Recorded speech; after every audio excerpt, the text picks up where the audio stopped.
कक्षा 9 की जो गणित है ना बच्चों, जो चैप्टर नंबर हमारा 9 है, समांतर चतुर्भुजों और त्रिभुजों के क्षेत्रफल का ये जो क्वेश्चन नंबर 1 है, वो मोस्ट इम्पोर्टेंट है, मोस्ट इम्पोर्टेंट है, ठीक है? ये क्वेश्चन में तो आपको विशेष ध्यान देने होंगे क्योंकि प्रूफ वाले क्वेश्चंस बहुत ज़्यादा मिलेंगे, तो जितने भी प्रमेय हैं, उनका अपना ही महत्वपूर्ण रोल यहाँ पर होगा और आज के इस वीडियो में हम डिटेल में जो समझेंगे, क्वेश्चन नंबर 1, 2, 3 समझेंगे। मैं जानबूझकर सारे एक साथ नहीं करवा रहा हूँ क्योंकि एक बार में आप पर ज़्यादा प्रेशर बन जाएगा। तो आज की वीडियो में 1, 2, 3 और कल की वीडियो में 4, 5, 6 आ जाएगा। तो 3-3 क्वेश्चन 9.2 की 2 पार्ट आएगी, ठीक है? और मैं चाहता हूँ इसीलिए कम-कम करा रहा हूँ ताकि आप उनको समझ के अच्छे से प्रैक्टिस और रिवीजन कर पाओ, ठीक है? सो पहला प्रश्नावली 9.2 करने से पहले, ठीक है? 9.2 को स्टार्ट करने से पहले ये जो थ्योरम है, प्रमेय 9.1 एक ही आधार और एक ही समांतर रेखाओं के बीच स्थित समांतर चतुर्भुज क्षेत्रफल बराबर होते हैं, ठीक है? ये बहुत इंपॉर्टेंट थ्योरम है, इसको मैंने अलग से प्रूफ करा रखा है जिसकी मैं लिंक डाल दूंगा डिस्क्रिप्शन में। ये प्रमेय एग्जाम में भी प्रूफ करने के लिए आ सकते हैं, तो बहुत ज़्यादा इंपॉर्टेंट है और एग्जाम में आता ही आता है, ठीक है? ये चीज़ तो हो गई। अब आ जाओ प्रश्नावली 9.2 में, ठीक है? 9.2 अभी हम करेंगे, तो उससे पहले मैं आपको एक सूत्र लिखवाना चाहूँगा। सूत्र क्या है? देखो, इंपॉर्टेंट सूत्र है, ये हमारा समांतर चतुर्भुज है, ठीक है? समांतर चतुर्भुज है ये हमारे पास।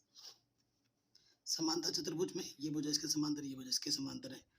तो अगर इसका मान मैं लिख देता हूँ ए बी सी डी, ये समांतर चतुर्भुज में ये मान लेते हैं कि ये ना क्या है, ये जो भुजा है ये लंबवत है, ए बी सी डी, इसे ई मान लो। लंबवत बोले तो ये इसकी लंबवत ऊंचाई है, ठीक है? डी। तो समांतर चतुर्भुज का जो क्षेत्रफल होता है बेटा, वो पता क्या होता है?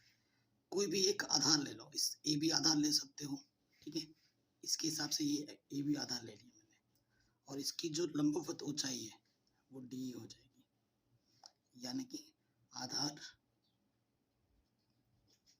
गुणा ऊंचाई। ऐसे ही नहीं, ऊंचाई तो वैसे तो ए ई बी है इसी हिसाब से, लेकिन नहीं, लंबवत ऊंचाई एकदम परपेंडिकुलर होनी चाहिए। लंबवत ऊंचाई, ये आपका सूत्र होगा, ठीक है? इसे आप कॉपी में अच्छे से लिख लीजिएगा नोट करके। ओके बच्चों, अब ये चीज हो गई। अब आ जाते हैं क्वेश्चंस में। प्रश्नावली 9.2 का क्वेश्चन है, पहला वाला question very very very important. करें आकृति 9.15 में ABCD एक समांतर चतुर्भुज है। ए जो है वो लंब है किस पर? DC पर। ए लंब है DC पर, और सी एफ कहाँ बेटा? CF लंब है AD पर। ओके, यदि AB 16 सेंटीमीटर है, AB आपको 16 सेंटीमीटर दे रखा है और AE 8 सेंटीमीटर दे रखा है, CF 10 सेंटीमीटर दे रखा है, तो AD कितना होगा वो आपको बताना है। ये जो AD है वो भुजा कितनी है वो आपको बतानी है, ठीक है? सो बहुत ही शानदार क्वेश्चन है। हम NCERT को साइड में रखते हैं। क्वेश्चन नंबर 1, ठीक है? पहले मैं आपको एक चित्र बना के दिखा देता हूँ। देखो, ये हमारे पास चित्र है, थोड़ा मैं बड़ा बना रहा हूँ। चित्र आप हमेशा बड़ा बड़ा बनाया करो, साफ साफ। यहाँ पर अपन के पास D है, यहाँ C है, यहाँ A है, यहाँ B है, ये इसकी लंबवत ऊंचाई है, और यहाँ से लंबवत ऊंचाई इसकी ये है, ठीक है? हमें दिया क्या है? जो जो प्रॉपर दिया है क्या निकालना वो सब लिखना होता है प्रॉपर वे में। दिया है क्या दिया हुआ है क्वेश्चन में कि ए लंब है DC पर व CF लंब है AF पर। लंब बोले तो लंब का चिन्ह मैंने लगा दिया, लंबवत 90 का कोण बना रही है। और क्या दे रखा है हमें? AB हमें दे रखा है 16 सेंटीमीटर, AE 8 सेंटीमीटर, और CF 10 सेंटीमीटर। हमें क्या निकालना है बेटा? हमें निकालना है AD। हमें ये जो भुजा AD है ना, ये निकालना है। कोई दिक्कत नहीं, कोई परेशानी नहीं। तो सबसे पहले देखो हमें क्या क्या चीज दे रखी है वहीं पे लिख दो फिगर में, तो आपको अच्छा आइडिया लग जाएगा। ए बी, ये दे रखा है 16, ठीक है। ए ई कहाँ है बेटा? ए, अच्छा ये बिंदु तो मैंने लिखा ही नहीं, ये मेरा ए और ये मेरा एफ दे रखा है क्वेश्चन में। ए ई, ये वाली भुजा 8 सेंटीमीटर, ठीक है। और सी एफ कहाँ है? सी एफ मेरा 10 सेंटीमीटर दे रखा है, ठीक है।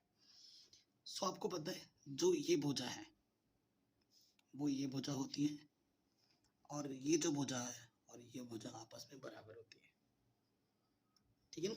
समांतर चतुर्भुज के गुण है ये, ओके। अब देखो, अब आप देखो, चूंकि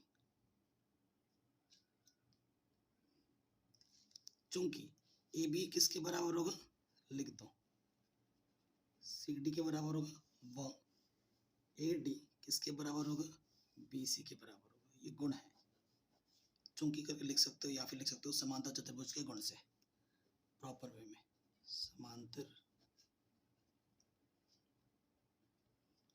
चतुर्भुज के गुण से, ठीक है। अब आपको पता है समांतर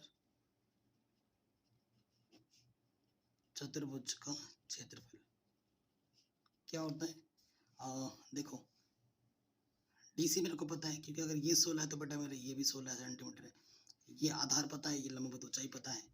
देखो आधार और लंबवत ऊंचाई मेरी क्या हो जाएगी, ए ई। आधार कितना है मेरा 16, ए ई कितना है 8, 16 अट्ठे 128 क्षेत्रफल है सेंटीमीटर स्क्वायर, ठीक है। अब अगर मैं इसको आधार मानूं तो ये मेरी लंबवत ऊंचाई होगी, है ना। पुनः समांतर चतुर्भुज नाम लिख देना ABCD प्रॉपर का क्षेत्रफल। अब की बार मैं आधार में ले रहा हूँ AD और ऊंचाई मेरी क्या हो जाएगी लंबवत CF, ठीक है, ओके। देखो समांतर चतुर्भुज का क्षेत्रफल तुमने अभी जस्ट ऊपर से निकाला, कितना निकाला 128, तुम यहाँ पर 128 रख सकते हो, ठीक है, रख दिया। AD तुम्हें निकालना है, AD तुम्हें पता ही नहीं है, परंतु CF तुम्हें पता है, CF कितना है 10, 10 गुणे में इधर के क्या हो जाएगा बेटा बट्टे में, इधर AD बचा, एक 0 है, 0.1 स्थान के बाद लगेगा, यानी कि 12.8, ये आ गया AD, इतना सेंटीमीटर, है कि नहीं। तो ये क्वेश्चन बहुत ही ज़्यादा इम्पोर्टेंट था।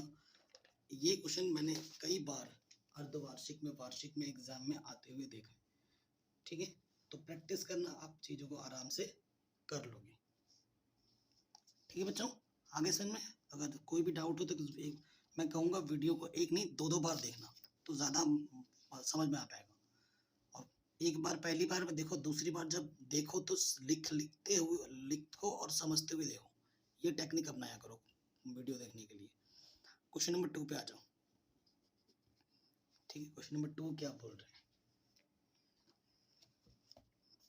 कह रहे हैं यदि EFGH क्रमशः समांतर चतुर्भुज ABCD के भुजाओं के मध्य बिंदु हैं, तो दर्शाइए कि जो एरिया होगा EFGH का वो होगा आधा एरिया ABCD का, ठीक है। बहुत ही शानदार क्वेश्चन है और इजी क्वेश्चन है, एकदम इजी क्वेश्चन है, ठीक है। सो देखिए कैसे करना है आपको। आपके पास एक समांतर चतुर्भुज है ABCD, ठीक है। समांतर चतुर्भुज बना लो,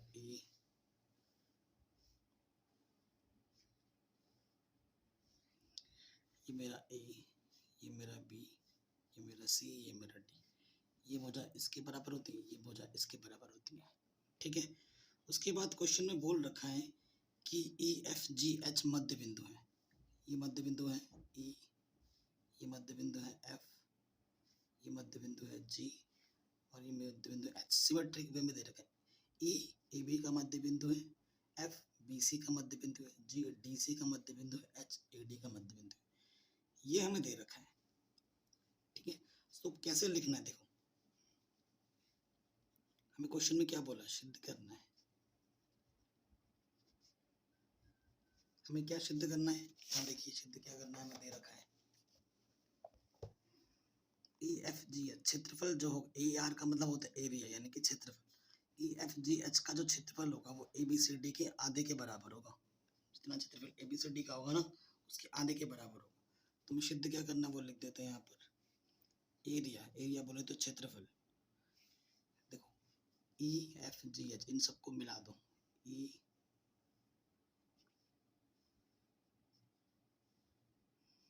ठीक है, इस पार्ट का जो क्षेत्रफल होगा, क्षेत्रफल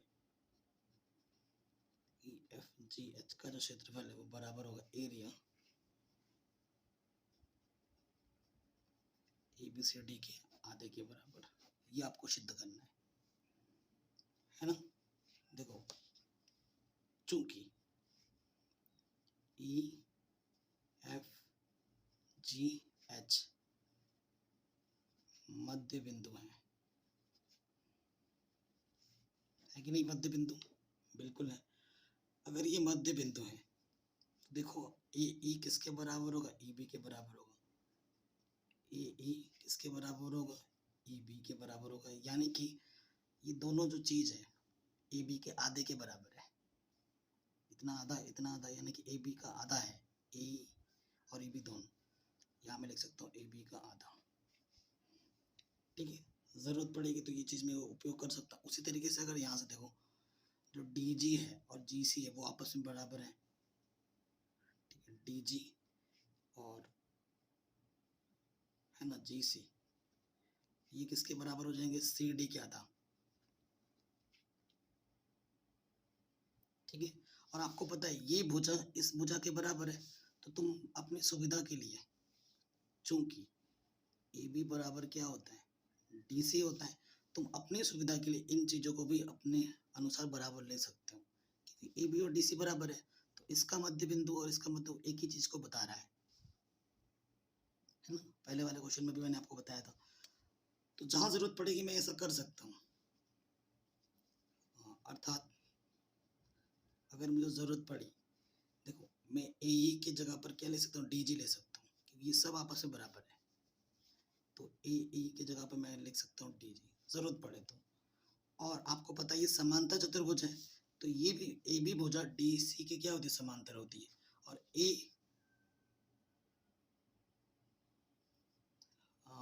ये इसके समांतर होती है क्योंकि मध्य बिंदु है ये सब। अब अगर इसको मिलाएंगे हम, देखो AE भुजा और ये जो DG भुजा है वो भी आपस में क्या है, अगर इतने भुजा की बात करें वो भी समांतर है। और AE भुजा समांतर हो जाएगा DG के। ठीक है, सो अगर आप ध्यान दें AE GD, ठीक है, अगर मैं इसको मिला दूं, मिला दिया, ठीक है, रचना में लिख देना E से G को मिलाने पर। ठीक है, रचना में लिख देना E से G को मिलाने पर। अर्थात अगर आप ध्यान से देखें, अर्थात AEGD एक समांतर चतुर्भुज बन जाएगा, है ना। EE देखो ये भुजा इसके बराबर होगी, ये भुजा इसके बराबर है। तो AEGD क्योंकि ये भुजा इसके समांतर है, ये भुजा इसके समांतर है, तो ये कुल मिलाकर क्या एक समांतर चतुर्भुज है। ठीक है, समांतर चतुर्भुज है। और देखो 9.1 में मैंने आपको सिखाया था कि देखो अगर ये समांतर चतुर्भुज है, ये जो त्रिभुज है और ये जो चतुर्भुज है, इन दोनों में ये जो है उभयनिष्ठ आधार है। और ठीक है, और इसके समांतर जो भुजा है AD, इसके जितने भी शीर्ष हैं AHD वो एक ही लाइन पर है। ठीक है, तो 9.1 में हमने एक प्रमेय सीखा है उसका हम उपयोग कर सकते हैं। ठीक है, और तो ये जो त्रिभुज का क्षेत्रफल है, इसलिए त्रिभुज EGH का जो क्षेत्रफल होगा बेटा, ठीक है, ये एक प्रॉपर्टी है, एक थ्योरम है। ठीक है, आपने पहले अध्याय में पढ़ा होगा कि जो त्रिभुज का जो क्षेत्रफल होता है वो किसके बराबर होता है, इस समान जो भी चतुर्भुज बना है चतुर्भुज के क्षेत्रफल का आधा होता है। तो किस क्या क्या होगा, 1/2 समांतर चतुर्भुज AEGD का क्षेत्रफल। ठीक है, इस चीज को आया समझ में, एक बार अच्छे समझ लेना दोबारा। ठीक है, जो चीज इस तरफ हुई है बेटा वही सेम चीज इस तरफ भी होगी, सिमिलरली, यानी कि इसी प्रकार, एकदम डिक्टो इसी तरीके से। तो वो चीज करी नहीं, डायरेक्ट लिख दो इसी प्रकार, पूरे नंबर मिलेंगे। त्रिभुज EFG का जो क्षेत्रफल होगा, ठीक है, या EGH जो तुम्हें अच्छा लगता है, EFG, त्रिभुज EFG का क्षेत्रफल वो किसके बराबर होगा बेटा? EBCG का क्षेत्रफल के आधे के बराबर, 1/2 समांतर चतुर्भुज EBCGH का क्षेत्रफल। अब तुम क्या कर दो, देखो इस त्रिभुज को जोड़ोगे, इस त्रिभुज को जोड़ोगे, ये वाला पार्ट आ जाएगा जो तुम्हें चाहिए, EFGH। ये टुकड़ा जोड़ा, ये टुकड़ा जोड़ा, दोनों को जोड़ा, ये आ जाएगा जो कि आपको चाहिए। ठीक है, तो अब क्या करेंगे, समीकरण 1 प्लस समीकरण 2। ठीक है, बाया वाला बाईं तरफ जोड़ो, दाया वाला दाईं तरफ जोड़ो।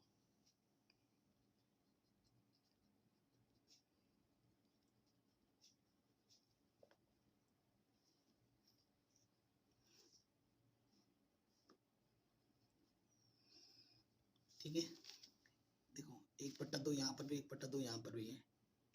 ठीक है, और इस तरफ क्या आ गया, 1/2 बाहर आ गया। AEGD का क्षेत्रफल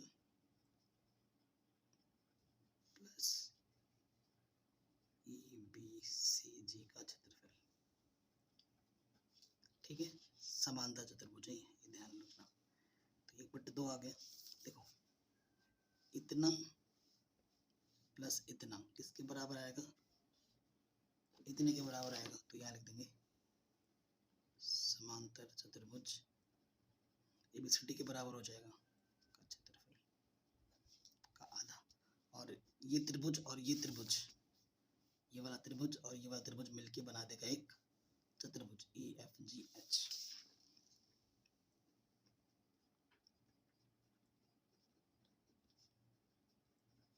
यही आपको सिद्ध करना था, यही आपको क्या करना था, सिद्ध करना था, हेंस प्रूव्ड।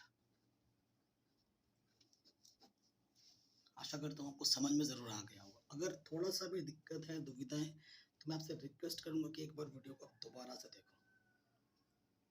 ठीक है, ये क्वेश्चन भी आपका आराम से बन गया होगा। चलिए आगे बढ़ते हैं नेक्स्ट क्वेश्चन में, बहुत ही शानदार क्वेश्चन है। ठीक, आगे बढ़ते हैं। तीसरा क्वेश्चन, तभी मैंने 3 ही क्वेश्चंस कराए, ज़्यादा कराऊंगा होपलेस हो जाओगे, ठीक है ना, कुछ समझ में नहीं आएगा तो वो पढ़ाने का कोई मतलब नहीं बनता। 3 क्वेश्चन कराए, 3 को अच्छे से समझो, अच्छे से प्रैक्टिस और रिवीजन आज के आज ही हो जाना चाहिए। नंबर 3 क्वेश्चन क्या बोल रहे हैं, कह रहे हैं P और Q, जो P और Q है वो क्रमशः समांतर चतुर्भुज ABCD की भुजाओं DC और AD पर स्थित है। दर्शाइए कि जो APB का क्षेत्रफल होगा और जो BQC का क्षेत्रफल होगा वो आपस में बराबर होंगे। ठीक है, ये चीज आपको बतानी है अच्छे से। ठीक है, चलिए पहले तो क्वेश्चन पे आ जाओ प्रॉपर।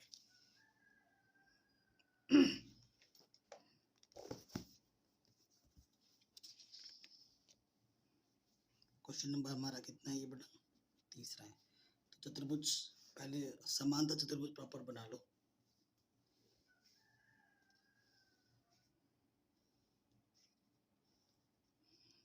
ये मेरा A B C और ये मेरा D है। ठीक है बच्चों, बहुत ही शानदार है। फिर क्या बोला है क्वेश्चन में कि ABCD के DC और AD पर, DC और AD पर P और Q क्रमशः स्थित है। DC पर आपका P है, कहीं पर एक बिंदु P है, और R स्थित कहाँ पर है, नहीं, P के बाद Q स्थित है कहाँ पर, AD पर, यहाँ कहीं पर Q स्थित है। ठीक है, तो हमें क्या बताना है, हमें दिखाना है APB, ए पी बी, यानी कि मिलाना पड़ेगा इसको, ए पी बी का जो क्षेत्रफल है वो किसके बराबर बताना है, B Q C, B Q C. ये तो शक्तिमान का तरह वो बन जा रहा है ना, उसके जो बीच में बनना रहता था। ठीक है, ये पूरा मिक्स हो गया। अब मैं क्या करूँगा, थोड़ा सा दिक्कत दुविधा तो आ जाएगी। सिद्ध करना है जो लिख देते हैं।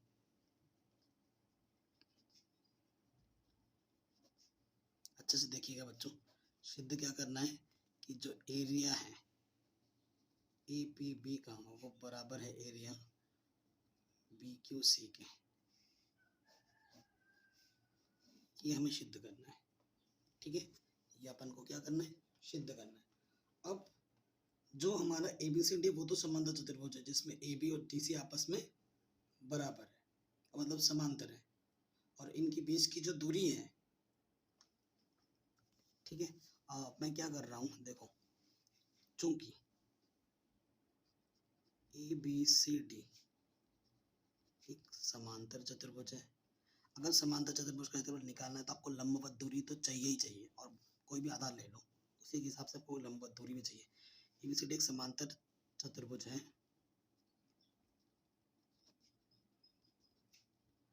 जहाँ ए बी और जहाँ ए बी समांतर होता है डी सी के या सी डी, जो लिखना चाहो एक ही बात है।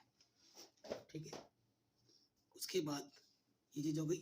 अब अगर तुम ये वाली भुजा लोगे, आधार लोगे, क्षेत्रफल निकालने के तुम्हें लंबवत ऊंचाई चाहिए, लंबवत ऊंचाई तो यहाँ है नहीं, तो अपने से मैंने लंबवत ऊंचाई मान ली, ये रचना में आ जाएगा। ठीक है, ये जो ऊंचाई है वो हमारी क्या है, लंबवत ऊंचाई है। ठीक है, तो ये बिंदु P है, तो इसको कुछ नाम दे दो, कुछ भी दे सकते हो, मैंने R दे दी। अब ये आधार लोगे या ये आधार लोगे उसके हिसाब से ये लंबवत ऊंचाई है। अगर तुम ये आधार लोगे ये आधार लोगे तो उसके हिसाब से भी तो लंबवत ऊंचाई होनी चाहिए। तो मैं क्या करूँगा, Q से एक लंबवत ऊंचाई डाल दूंगा, रचना में लिख देना ये लंबवत ऊंचाई है। ठीक है, यहाँ पर लंब का चिन्ह बना दो और ये R लिखा था इसे H लिख दो। ठीक है, तो रचना में हमने क्या किया, रचना में जो भी किया आप लिख दो, पी आर लंब है ए बी पर, वह शॉर्टकट में ना, क्यू एच लंब है बी सी पर। ठीक है, ये चीज हो गई। अब आपको ए पी बी चाहिए बेटा, ए पी बी कहाँ है, ए पी बी। ठीक है, ये ए पी बी है। ओके, अगर मुझे ए पी बी का क्षेत्रफल निकालना है, चूंकि या अगर पूरे त्रिभुज का क्षेत्रफल निकाल, चतुर्भुज का क्षेत्रफल निकाल, चूंकि समांतर चतुर्भुज, पहले इसकी भी जरूरत पड़ सके, समांतर चतुर्भुज ए बी सी डी का क्षेत्रफल अगर आप निकालना चाहो तो क्या होगा, अगर आप ए बी आधार ले रहे हो, ए बी आधार है, और तो ऊंचाई क्या हो जाएगी, पी आर। ठीक है, कोई दिक्कत नहीं है। और आप मजेदार चीज देखने को मिलेगा, अगर आप ए पी बी का क्षेत्रफल निकालते हो, त्रिभुज है ये, त्रिभुज कौन सा त्रिभुज, त्रिभुज का क्षेत्रफल कैसे त्रिभुज है ये, ए पी बी। तो देखो त्रिभुज अगर आप क्षेत्रफल निकाल रहे हो, अगर उस ये त्रिभुज है ना बेटा, ध्यान से देखना, ए पी बी, तो ये इसका बेस है, ये इसका आधार है, और ये इसकी लंबवत ऊंचाई है। तो उसका सूत्र क्या होता है, 1/2 आधार ए बी और ऊंचाई मेरी क्या है, पी आर। आपको पता होगा चूंकि करके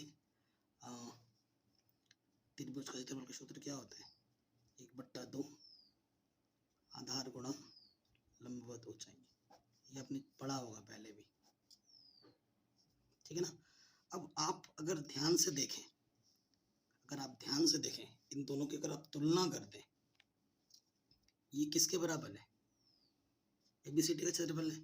समीकरण 1 और 2, समीकरण 1 और 2 से देखो, इसकी जगह पे तुम क्या रख सकते हो, ये रख सकते हो, यानी त्रिभुज